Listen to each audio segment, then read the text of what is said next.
Halo semuanya, bertemu lagi dengan saya. Di video kali ini kita akan membahas materi matematika SMP tentang Pitagoras, khususnya dalil Pitagoras dan kebalikan teorema Pitagoras. Nah, apa itu dalil Pitagoras?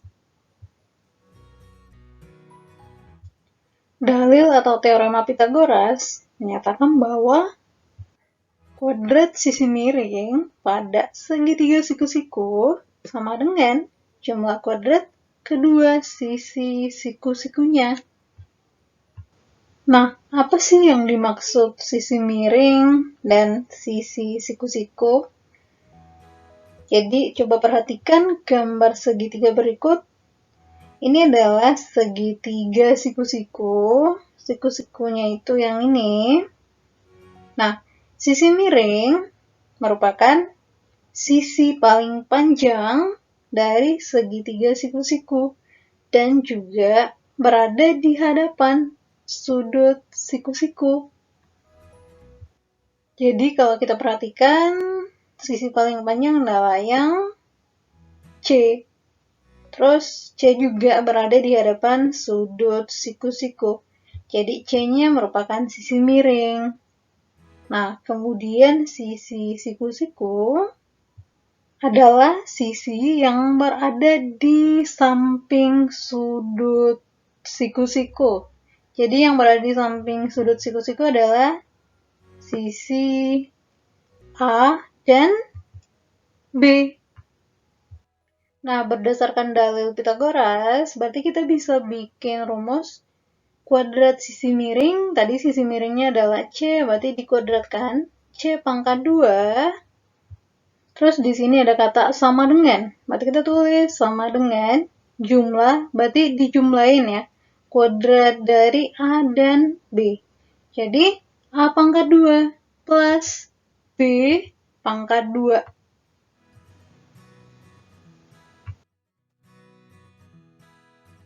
Nah, sebelum lebih jauh membahas tentang Pitagoras, kita akan membahas tentang sisi miring atau hipotenusa. Jadi hipotenusa itu adalah nama lain dari sisi miring. Jadi sisi miring itu adalah sisi yang paling panjang, terus dia berada di hadapan sudut siku-siku. Jadi sisi miring itu artinya bukan berarti dia bentuknya miring. Nah, coba perhatikan gambar berikut, manakah yang merupakan sisi miring? Nah, kalau kita perhatikan, di sini sisi paling panjang adalah yang R. Nah, kita perhatikan lagi bahwa R-nya itu berada di hadapan sudut siku-siku. Jadi, sisi miringnya adalah R. Nah, kita lihat contohnya lagi. Di sini kita punya segitiga siku-siku yaitu PRS. Nah, yang merupakan sisi paling panjang dan berada di hadapan sudut siku-siku adalah yang P. Jadi walaupun ini PRS ketiga-tiganya bentuknya miring ya, tapi yang merupakan sisi miring adalah yang sisi paling panjang dan berada di hadapan sudut siku-siku. Jadi sisi miringnya adalah P. Kemudian kita lihat lagi contoh berikutnya. Nah, ini adalah segitiga siku-siku X, Y, Z. Yang merupakan sisi miring adalah yang X. Jadi X-nya itu paling panjang, terus perhatikan dia berada di hadapan sudut siku-siku. Jadi di depannya sudut siku-siku adalah sisi miring. Nah, selanjutnya kita akan bahas tentang kebalikan dari teorema Pitagoras. Nah, apa sih kebalikan teorema Pitagoras itu? Kebalikan teorema Pitagoras adalah cara untuk menentukan jenis segitiga jika panjang sisi-sisinya diketahui. Jadi, misalkan di sini nanti kita ambil sisi paling panjangnya itu C ya. Nah, jadi jika C kuadrat lebih kecil dari A kuadrat plus B kuadrat, maka dia merupakan segitiga lancip. Jadi tadi C-nya itu sisi paling panjang. Jadi jika sisi paling panjangnya dikuadratin, terus dia lebih kecil daripada jumlah kuadrat sisi yang lain, maka dia merupakan segitiga lancip. Nah, jika digambar bentuknya seperti ini, kita perhatikan gambarnya, sisi paling panjangnya itu yang bawahnya. Jadi di situ kita taruh C, kemudian A dan B-nya itu boleh ketukar. Jadi sembarang. Yang penting sisi paling panjangnya itu adalah yang C. Terus kalau C kuadrat sama dengan A kuadrat plus B kuadrat, maka dia merupakan segitiga siku-siku. Nah, kalau kita gambarkan bentuknya seperti ini, ingat, C itu adalah sisi terpanjang, jadi dia merupakan sisi miring ya. Soalnya ini segitiga siku-siku. Jadi C-nya di sini, kemudian A dan B merupakan sisi siku-siku. Jadi C pangkat 2 sama dengan A kuadrat plus B kuadrat merupakan segitiga siku-siku. Kemudian berikutnya, kalau C kuadratnya itu lebih besar dari jumlah kuadrat sisi yang lain, jadi C kuadrat lebih besar dari A kuadrat plus B kuadrat, maka dia merupakan segitiga tumpul. Nah, dapat kita gambarkan seperti gambar berikut. Jadi C-nya itu yang paling panjang, kemudian A dan B-nya yang sisi yang lain.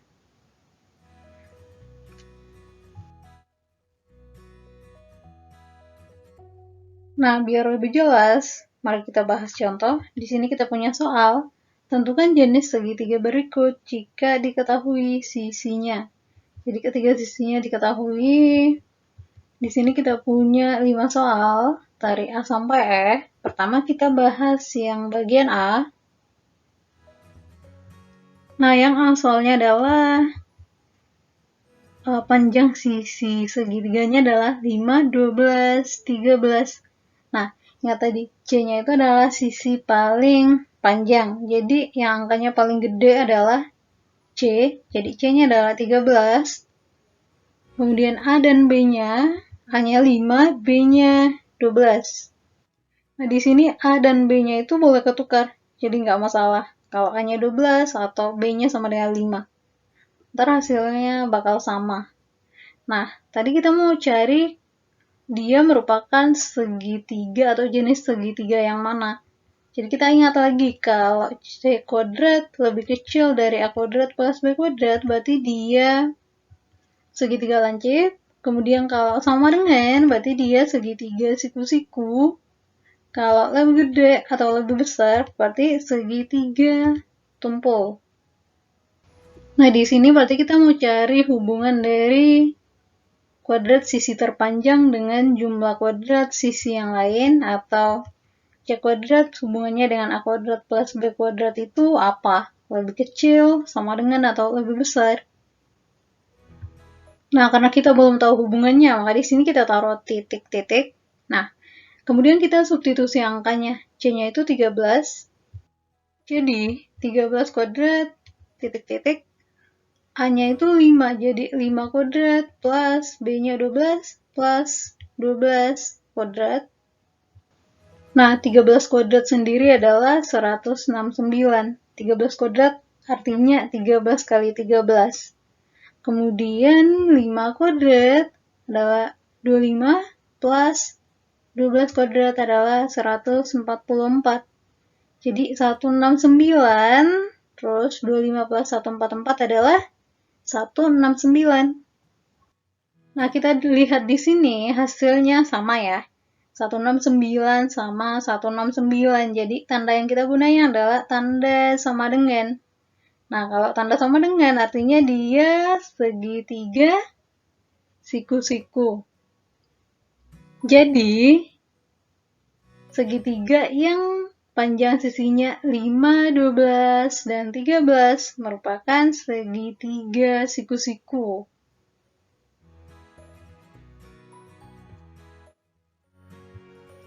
Kemudian sekarang kita lanjut yang bagian B. Bagian B itu soalnya 10, 11, 15. Nah, kita perhatikan yang paling besar adalah 15 ya. Jadi C-nya itu 15, kemudian Adam B-nya hanya 10, B-nya 11. Nah, ingat B dan A-nya itu nggak masalah ya ketukar. Jadi di sini B-nya boleh 10, kemudian A-nya boleh 11. Nah, sama seperti yang bagian A tadi, kita mau cek hubungan dari sisi terpanjang dengan kuadrat dari sisi yang lain. Jadi kalau lebih kecil, segitiga lancip, sama dengan itu segitiga siku-siku, terus kalau lebih besar, segitiga tumpul. Jadi kita tulis C kuadrat, titik-titik, A kuadrat plus B kuadrat. Terus kita substitusi angkanya. C-nya itu 15. Jadi di sini kita tulis 15 kuadrat, titik-titik. A-nya 10, jadi 10 kuadrat plus B-nya 11, 11 kuadrat. Nah, 15 kuadrat adalah 225, kemudian 10 kuadrat sendiri adalah 100, plus 11 pangkat 2 adalah 121. Nah, sekarang kita jumlahin, 100 plus 121 adalah 221. Kemudian sekarang kita perhatikan 225 dan 221, 225-nya lebih besar dari 221. Jadi 10, 11, dan 15 merupakan segitiga tumpul.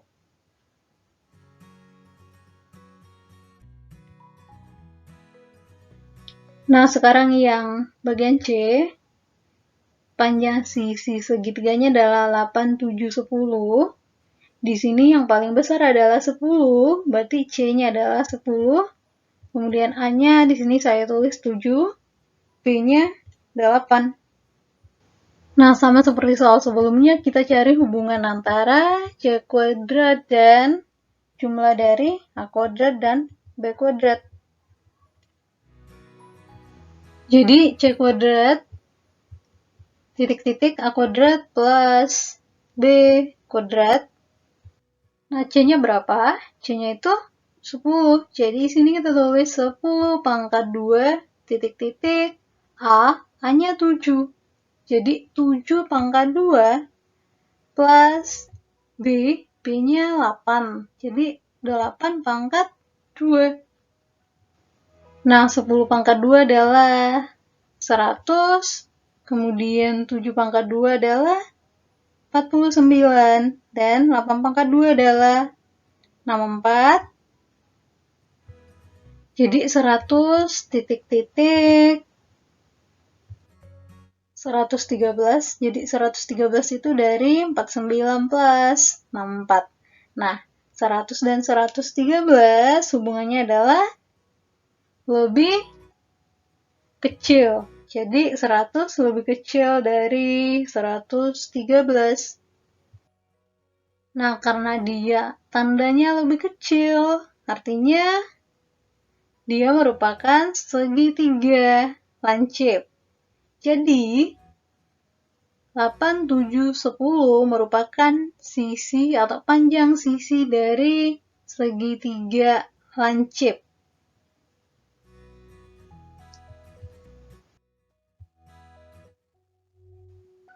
Terus sekarang soal yang D. Sisi-sisinya adalah 6, 8, dan 10. Jadi paling panjangnya itu adalah 10. Artinya C-nya adalah 10. Kemudian A-nya 6, B-nya 8. Nah, kita mau cari hubungan C kuadrat dengan jumlah A kuadrat dan B kuadrat. Ingat, kalau lebih kecil segitiga lancip, kalau sama dengan siku-siku. Dan kalau lebih gede, dia adalah segitiga tumpul. Jadi C kuadrat titik-titik A kuadrat plus B kuadrat. C-nya itu adalah 10, jadi 10 pangkat 2 titik-titik. A-nya adalah 6, jadi 6 pangkat 2 plus B-nya adalah 8. Jadi 8 pangkat 2. 10 pangkat 2 adalah 100. Kemudian titik-titik. 6 pangkat 2 adalah 36 plus 8 kuadrat adalah 64. Nah, 36 tambah 64 adalah 100. Jadi di sini 100 sama 100 hubungannya adalah sama dengan. Artinya dia merupakan segitiga siku-siku. Jadi sisi-sisi 6, 8, 10 merupakan sisi untuk segitiga siku-siku.